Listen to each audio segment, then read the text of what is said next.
Our today's speaker within the series on global culture at the University of the Arts in Zurich is the architect Rem Koolhaas, the founder of the Office for Metropolitan Architecture in Rotterdam. He is also a professor of architectural practice at Harvard,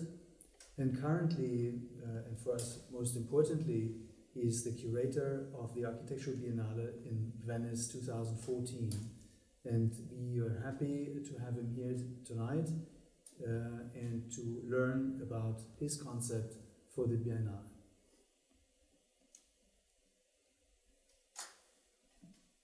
I just gave a presentation of our ideas for the Biennale. It opens in 2 months and it is based on 2 conditions I imposed on doing it. One, that I would have more time. I want to use that time to use to the curators of individual countries to create a message and a subject which is not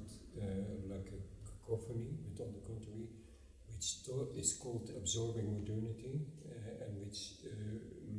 asks each country to look at the period from 1914 to 2014, the last century, and to take episodes from that illustrate the process of modernization in each of these countries, whether it is caused by revolution, war, economic collapse, or whatever else. The other condition is that I could disconnect from the contemporary world and disconnect from the tradition very similar to the Art Biennale to show relatively famous architects and their latest work. In this case, we focus on the contrary on an exhibition which is called Elements of Architecture, which looks at the most basic elements of architecture, elements that are important for every person, for the public as much as architects: the floor, the wall, the ceiling, the bathroom, the door, the window, and look at them throughout history and in all their diversity. And what we are doing is 2 things. We producing a book, and a book that documents their evolution, and their evolution is very often extremely long, kind of thousands and thousands of years, and their arrival in the current moment, where in many cases they either become kind of mechanical entities, a staircase becomes an escalator, and kind of more recently where they are more and more intertwined with digital technologies, so that in the end perhaps elements of architecture can become part of big data. It's a big question, but that is what the show will be doing. And the kind of final part of the show is called Mondo Italia, where we take Italy as an emblem of many countries today that have a huge potential and that have huge problems, and that somehow for political reasons or economic reasons don't seem to be able to turn those potentials into kind of realities.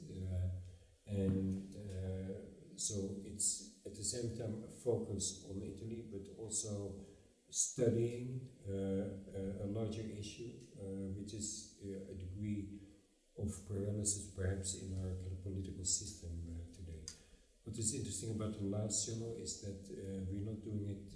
only as Architectural Biennale, but we collaborate in order to create this overall picture with the Biennale of Dance, Theatre and Music, and most importantly perhaps with the Biennale of the Cinema, so that we can show in the length of a 400-meter long building a kind of scan of Italy that is systematic in the sense that it at regular intervals shows a movie or a building or an architectural situation systematically, so that in the end you have visited the whole of Italy as a whole. But my most sincere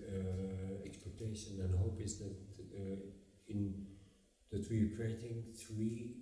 different and interlocking events that are each of them interesting to architects and for architects, but also interesting for the public at large.